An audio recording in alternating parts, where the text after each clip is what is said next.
مدد کے لیے لوگ تیار رہتے ہیں، پڑوسی آ جائیں گے مدد کے لیے، خاندان والے آ جائیں گے مدد کے لیے. کبھی سوچا ہے اورنگ آباد والوں اس قبر کی کیا کالی کوٹری کی کیا تیاری کی ہے، اس قبر کی تاریکی کی کیا تیاری کی ہے؟ وہاں تو اندھیرا ہی اندھیرا ہے، وہاں تو روشنی کا کوئی انتظام نہیں ہے، وہاں تو کوئی انویٹر بھی نہیں ہوگا، وہاں تو کوئی بلب بھی لگا ہوا نہیں ہوگا.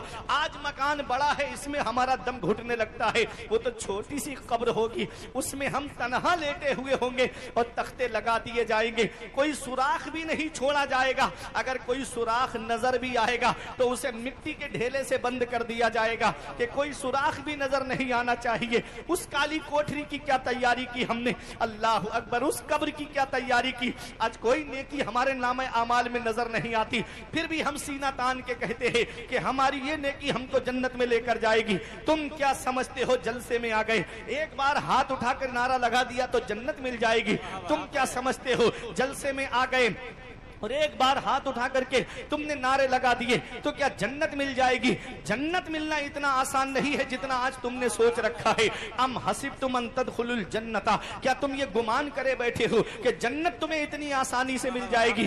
جنت ملنا اتنا آسان نہیں ہے. جنہیں دنیا میں جنتی ہونے کی بشارت ملی، جنہیں دنیا میں جنتی ہونے کی خوشخبری ملی، وہ حضرت عثمان غنی کو دیکھیے جو داماد رسول ہیں، پیغمبر اسلام کی دو شہزادیاں جن کے نکاح میں آئی ہے، جنہوں نے 2 مرتبہ یا 3 مرتبہ جنت کو خرید لیا ہے. اس عثمان غنی کی شان و مقام کا عالم دیکھے جسے نبی نے دنیا میں جنتی ہونے کی بشارت عطا فرمائی. ان کے خوف خدا کا عالم یہ ہے کہ جب جب قبرستان سے گزرتے کھڑے ہو کے اتنا روتے کہ آنکھوں سے آنسو برسنے لگتے.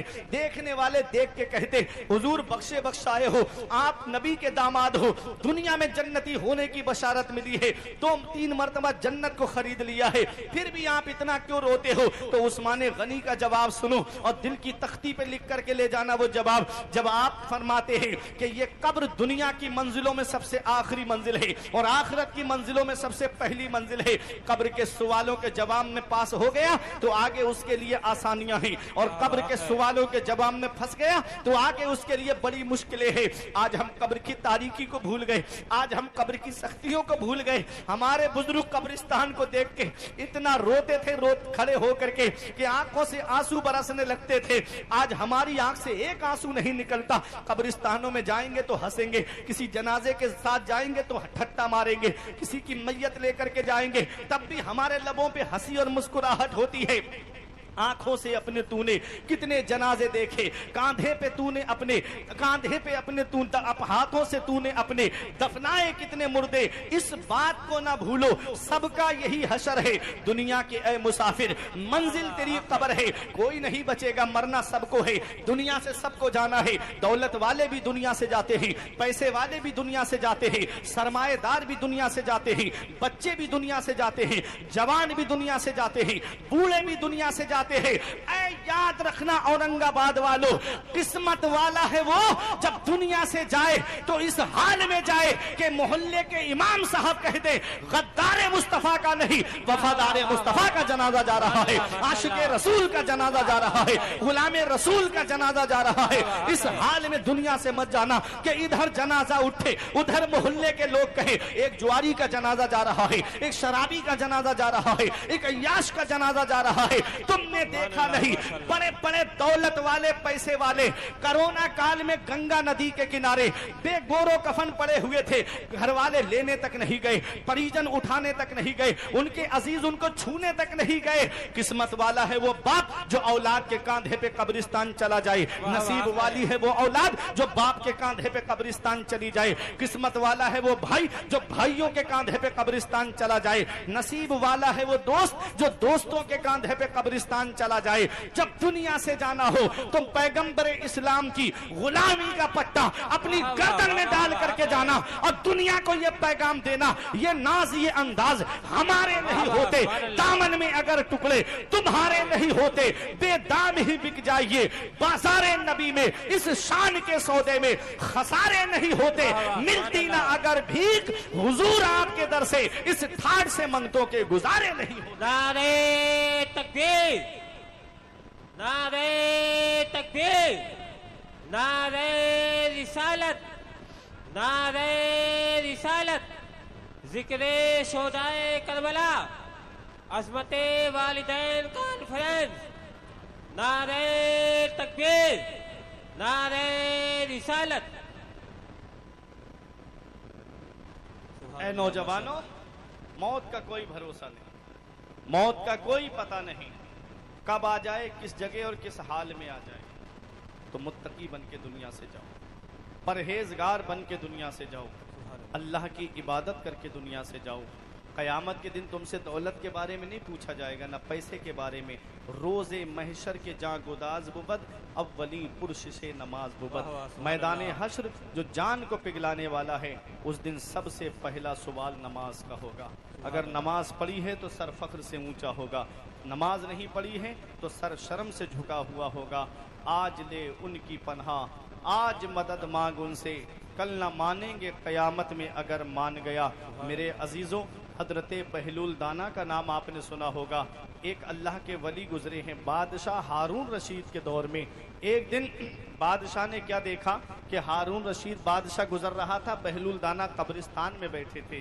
بادشاہ کہتا ہے، بابا کبھی کبھی محل کی طرف بھی آ جایا کرو، کیا قبرستان میں بیٹھے رہتے ہو؟ تو حضرت بہلول دانا کہتے ہیں، محل والے خود قبرستان آ رہے ہیں، میں محل میں جا کر کے کیا کروں گا؟